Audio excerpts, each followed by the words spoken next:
and the whole world is on your case. I could offer you a warm embrace to make you feel my love.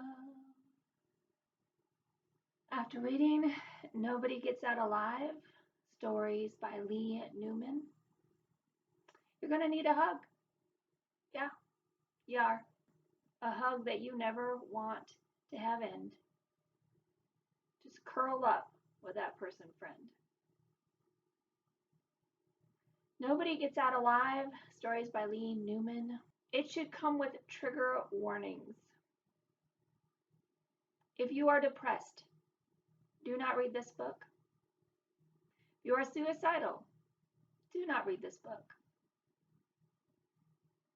If you are a person filled with effervescent joy, do not read this book. There is only one other book in my 44 years of reading thus far that has received a 5-star rating from me because of how much I hated it. I feel like visceral reactions, things that make you feel a certain way, especially fiction that can give you such a visceral reaction, is worthy of 5 stars. I may not have liked it. I may not have liked the characters at all in it, but because my reaction was so strong, it got 5 stars nonetheless. The book I had such a visceral reaction to prior to Nobody Gets Out Alive was Gone Girl by Gillian, Flynn. Although both books are completely different, what they have in common is that they literally made my stomach upset. Now, Nobody Gets Out Alive is just full of melancholy and woe. For those who do not live in Alaska who choose to read this book, let the stories within it be cautionary tales of why you should not move here. Come to visit, but do not stay. It will take your life away.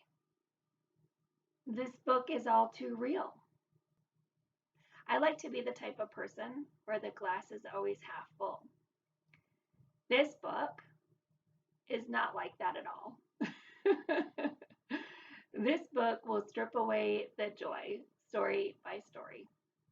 I couldn't even bring myself to wear an ugly Christmas sweater today because this book, I just finished it a couple days ago, and it is sad. There's a dichotomy of tough fragility represented in the majority of the stories, and Nobody Gets Out Alive. You have to be a certain type of person to live in Alaska.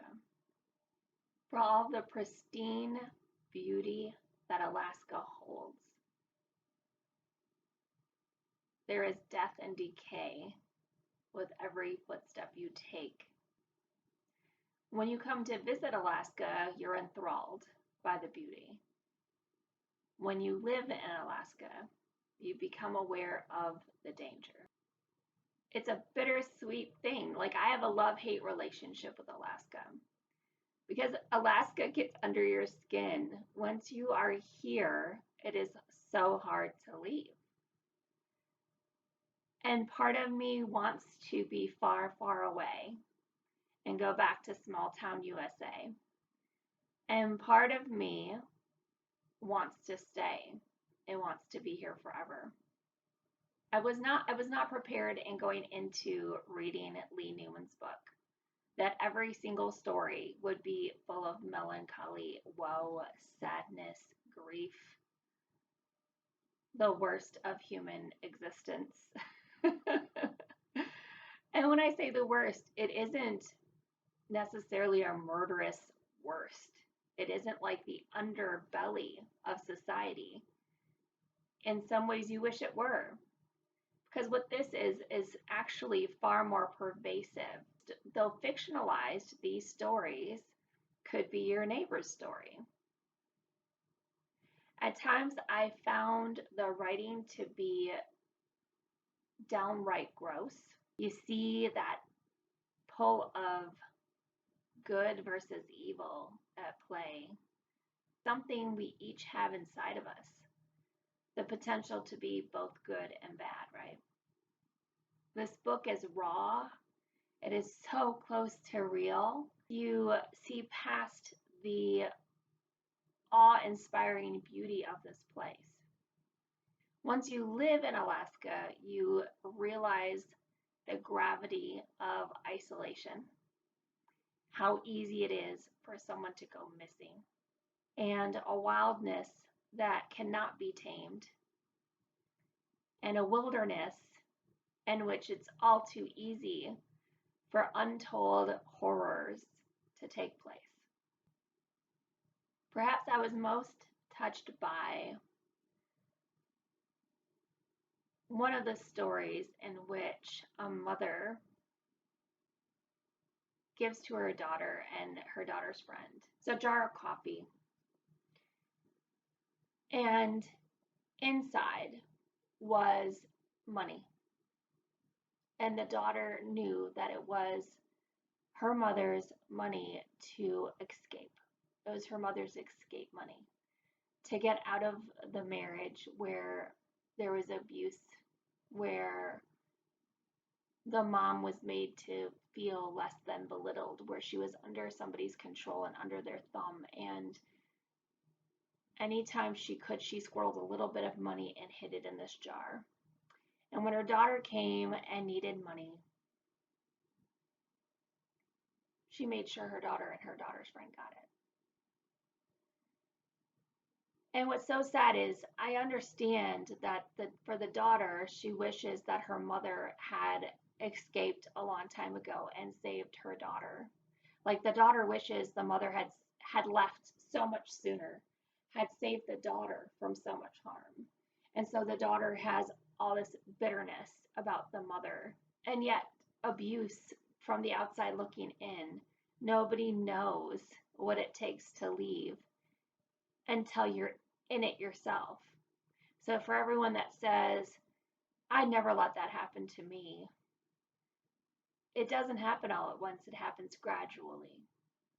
And people end up finding themselves stuck with no way out, no good alternative, no good choice. Kudos to Leigh Newman for making me feel, for making me weep, for making me disturbed, disgusted, for having me feel all the feels,